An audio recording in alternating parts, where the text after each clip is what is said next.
नमस्कार दोस्तों, मैं साधना अपने यूट्यूब ग्रामीण गीत चैनल पर आप सबका बहुत बहुत स्वागत अभिनंदन एवं वंदन करती हूँ। दोस्तों, आप सबने काफ़ी सहयोग किया है। अगर थोड़ा और सहयोग कर देते हैं तो हमारा भी चैनल मोनेटाइज हो जाएगा। मिनट की कमी है, आप सबसे हाथ जोड़कर निवेदन है कि उसको पूरा करने की कोशिश करें। आइए आप सबके समझ से नाच गीत लाए हूँ। कृपया कमेंट बॉक्स में ज़रूर लिखना कि यह गीत आप सबको कैसा लगा।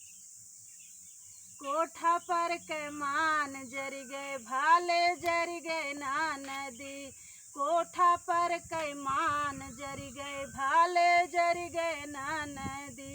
कोठा पर के मान जर गए भाले जर गए ना नदी, ससुरु के राजैया जर गए भाले जर गए ना नदी, ससुरु के राजैया जर गए भाले जर गए ना नदी,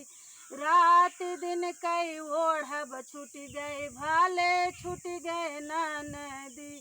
कोठा पर के मान जर गए भाले जर गए ना नदी, कोठा पर के मान जर गए भाले जर गए ना नदी, जेठवा कई मोछिया जर गए भाले जर गए ना नदी, रात दिन कई ऐठब छूट गए भाले छूट गए ना नदी, जेठवा कई मोछिया जर गए भाले जर गए ना नदी, रात दिन कई ऐठब छूट गए भाले छूट गए ना नदी,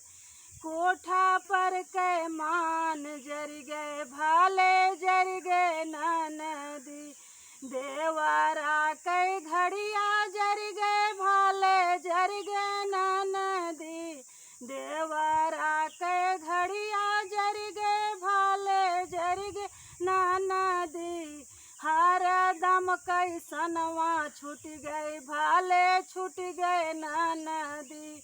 हर दम कैसनवा छूट गए भाले छूट गए ना नदी, कोठा पर के मान जर गए भाले जर गए ना नदी, साइया कई मुकवा जर गए भाले जर गए ना नदी,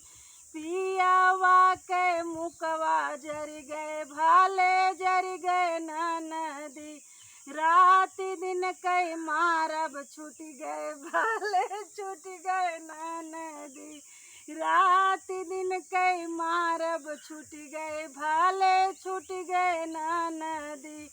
कोठा पर से मान जर गए भाले जर गए ना नदी,